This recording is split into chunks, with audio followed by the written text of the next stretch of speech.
Al terminar la conquista de los españoles en el Valle de México, llegaron a la capital novohispana los primeros contingentes de misioneros, quienes construyeron templos y conventos, caracterizando el inicio de la época colonial con construcciones de fachadas en las que se observa la mezcla de los estilos de la época y el ingenio de los indígenas.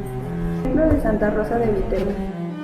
Considerado una verdadera joya del arte barroco y realizado por el arquitecto queretano Ignacio Mariano de las Casas, este edificio del siglo XVIII, de singular belleza y estilo mudéjar, permite admirar el esplendor que hizo de Querétaro la tercera ciudad más importante del Virreinato.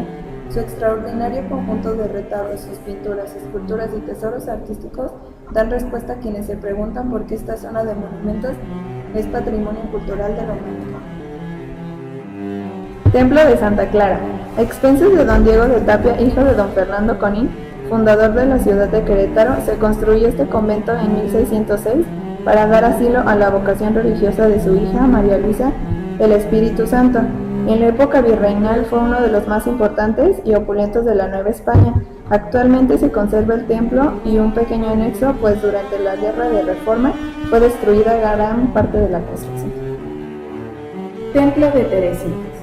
Originalmente llamado el Santo Nombre de Jesús, se construyó a principios del siglo XIX al más puro estilo neoclásico.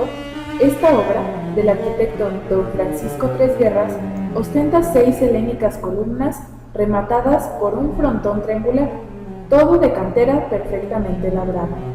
En 1867, a la caída del Segundo Imperio, Catedral de Querétaro. La primera misa en el templo de San Felipe Neri, Catedral de Querétaro, fue celebrada por el cura don Miguel Hidalgo Costilla. En su arquitectura se nota la transición del barroco al neoclásico. Se aprecia cómo se evitaban las líneas curvas para dejar ver en la cantera los trazos rectos característicos de principios del siglo XIX. Templo y convento de la Santa Cruz. Este convento se construyó donde se consumó la conquista de la ciudad. Fue sede del primer colegio de propaganda FIDE en Latinoamérica, cuya labor era la evangelización de los indígenas.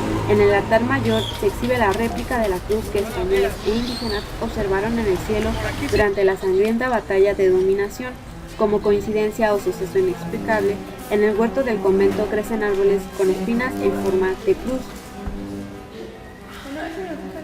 Capilla del Espíritu Santo.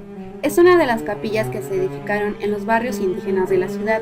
Su construcción fue realizada por don Diego de Tapia a finales del siglo XVI para ofrecer servicios religiosos a los naturales.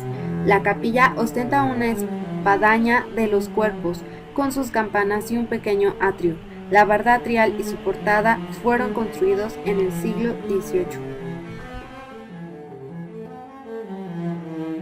El Templo de la Congregación.